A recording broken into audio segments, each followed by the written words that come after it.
ladies and gentlemen, we are here at day 2 of WrestleCade, and you see what I'm standing next to, because you know what? This ain't just a woman. This is a brick house, ladies and gentlemen. I am here interviewing with Kamille. How are you doing today? I'm doing good. It's been a fun day. This is my first year here as an AEW wrestler. Yeah, so it's been fun to see, you know, the old faithful people that I always see, and it's like a reunion every year, but also some new fans as well. It's been a good time. Well, talk about doing it in North Carolina. We know that you plant your flag here. Talk about what it means to do it here. Yes, that's why I love WrestleCade, just because I always see the people that they live here and they come up and they're just like, keep repping NC, we love it. But then, you know, you have people that come from we have people that come from all over the world to this conference, because it is, to me, and maybe because I'm biased, because I'm from North Carolina, it is the best wrestling convention there is. And right after Thanksgiving. So you got to be thankful for everything, you know? Yes. Okay, so now that you said Thanksgiving, talk to me about what your Thanksgiving meal looked like this year. Oh my goodness. I'm from the South, obviously, so all the casseroles, broccoli casserole, sweet potato casserole, squash casserole, green bean casserole. Then we're gonna move over to the mashed potatoes, okay? Then we're gonna have some rolls, ham and turkey. What else did I have? Deviled eggs. Am I missing anything? No, you're not missing anything. All the pies, obviously. Not one. All of them. All of them. All the pies. With whipped cream. Well, damn. So I'm feeling a little extra. Still a brick house. I don't know why she's saying, still a brick house. It's just the bricks are a little, on the house. No, the bricks are brickier right now. They're brickier right now. We making them new words here in North Carolina, ladies and gentlemen. That's how we do it. When in doubt, brickier, okay? Brick it out. Now speaking about brick it out. She broke me live on this camera. I just broke. It happened. Y'all all saw it. It's embarrassing. But speaking of being the brick house stood up for herself in my hometown of Chicago, Illinois, against Mercedes Mone. Talk to me about what's next for you after telling her I quit. Well, as you can see, I'm not wearing the sling today. The doctor said it was a good day where I can, stretch it out. I'm close to it being completely cleared. So I was feeling, with knowing I was getting healed up, I was thinking, this lady has been talking to me crazy for a while. And I was brought up very respectfully. You know, if you don't got something nice to say, just don't say anything. So I've been holding my tongue, but I had enough. I had enough. And I had to give her a little piece of my mind, give her the line back that she's been giving me so often. Yeah. But instead of being physical, which she might have deserved, I just walked away. That's all you need. So now I'm just, kind of regrouping, replanning what's going to happen. I got the new hair going, Wait, let's check it out. Hold on. New look alert. I was like, a little less hair makes me a little more agile, I think, so. Wait, so when she flies through the air now, instead of being whoosh, it's going to be... Exactly. You got to do it one more time. I don't know what that was. Twice. Okay, guys, I've broken twice. I will never do live videos ever again. It'll never happen for as long as I live. But you brought up this being your first time being here as a member of the AEW roster. Talk about your journey to get into this point, and what does it mean to be here as a part of the AEW roster? Yeah, so back in 2018, I had quit wrestling. I was like, I don't know if this is the business for me. I'm not sure. And by the grace of God, NWA brought me in, and I am not one of those people that ignore NWA, right? I'm like, I am so thankful for them being able to grow me, my character, my in-ring work, be one of the longest reigning women's champions of all time. And but there comes a point, I think, in anyone's life where they reach a bit of a ceiling, and so I thought, what else can I do? And although I miss working with my lovely husband who's over there, get him over there. Get him, yes. Yeah, get him. The NWA World's Heavyweight Champion. There he is. Yes. I love the point, by the way. Yes. He was like. Although I do miss working with him, it was just time to spread my wings a little bit more, and now a new company, learning how things are working. But the most exciting thing, a new batch of girls to get in there and fight it out with is definitely very exciting. Okay, so when it comes to breaking down those barriers, like you just said, you reached a ceiling, right? When it comes to breaking down those barriers, what did you do to overcome? What were those things? Well, I just thought, especially when I had the title, right? I'm going to be honest. I'm going to be completely, maybe this is an exclusive. I don't know if I've ever said this in an interview. Let's do it. when I got the title, I said, oh my gosh, I don't know if I'm ready for this. So the first year was kind of, proving myself time and time again. And then the next year was, okay, now I've gone from the person that's growing to the person where I feel like I can help out others in there. You know what I mean? But then it came, I got to pass this torch along somehow. And so it was always keeping the mindset of how can I give back? How can I give back? And then, okay, once you give back so much, now I need to be fed into again, because you only get better by being in there with people that are better than you. You know what I mean? It's like if you're the smartest person in the room you're in the wrong room type of thing. So usually when I do interviews, I want to make sure the talent speaks, obviously. But no. You know what's so crazy? What she just said is so true, guys, because I actually say that off the camera.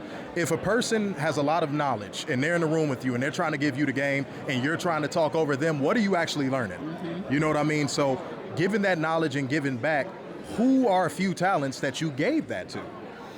I would say Kenzie Page, and I'm not taking anything away from her because now look at how she's flying. She's amazing. But like the thing that a lot of people might not realize is, so she was my first ever, before even Layla, she was my first ever title, whatever the word I'm looking for. Sorry, I've been here a long time, guys. It's been a long day.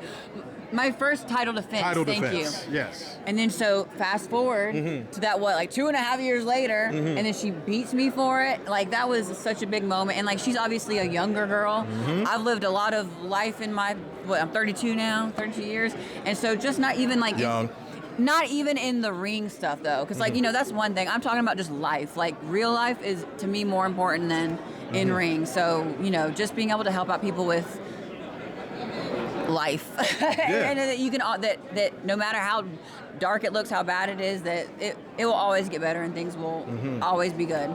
So talk about that, because that's something that we could talk about wrestling all day long, but outside the ring, take this as an opportunity to teach people how to maintain when they're riding the road, they're working indie dates. What are some mental things that you can teach them about, hey, here's how you persevere? Well, now, I mean, and this is my perspective now. I found Christ in February. Beautiful. So now I can look and realize, like Romans 8:28 says, all things will work together for good for those that love God and are called according to his purpose. And so I look back on all the times in my life where I go, oh my gosh, how will I ever get through this? Why did this happen? And you fast forward a bit and you go, oh, okay, I see what you were doing there. I see what you were doing. Yeah, I see what you were doing there. And so just keeping that in mind at whatever present hard time I'm in. Because there's always going to be hard times. But you just keep in mind, hey, I got through that last one and look where I got. And like, look how it made me stronger. The power of Christ right Yes, there. and so just always looking at that and keeping, it don't mean things are going to be easy. It don't mean you ain't going to cry sometimes. You are. You are. But just having that faith, right? Yeah. So faith without works is dead, ladies and gentlemen. It is, but how do I put this? Do the girls receive that? When you talk to the girls about what you just said, do they receive that?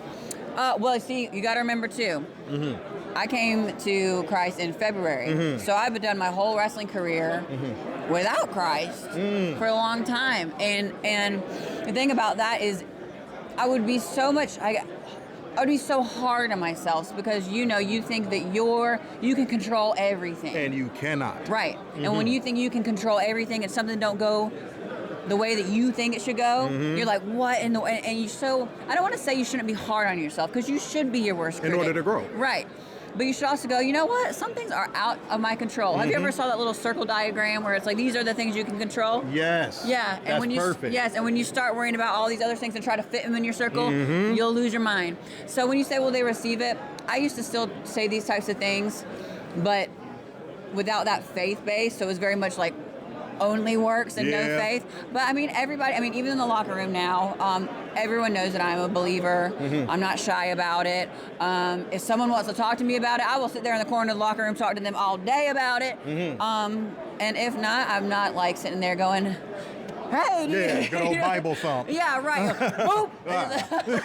I still know how to sail. But yeah, I just try to also, once again, too, sometimes you just have to remember to be a light, right? And you don't even need words, just actions sometimes. Absolutely. Now, speaking of which, let's get into goals going forward. Now that you have found Christ and you have found, in a way, it sounds like you found yourself. What are your goals going forward, not just in wrestling, but in your personal life? I was going to say, it's so it's so hard because with wrestling, of course, the pinnacle of any company is to be their women's champion. So I would love to hold some gold in AEW eventually when that time comes. We know that's going to happen, so.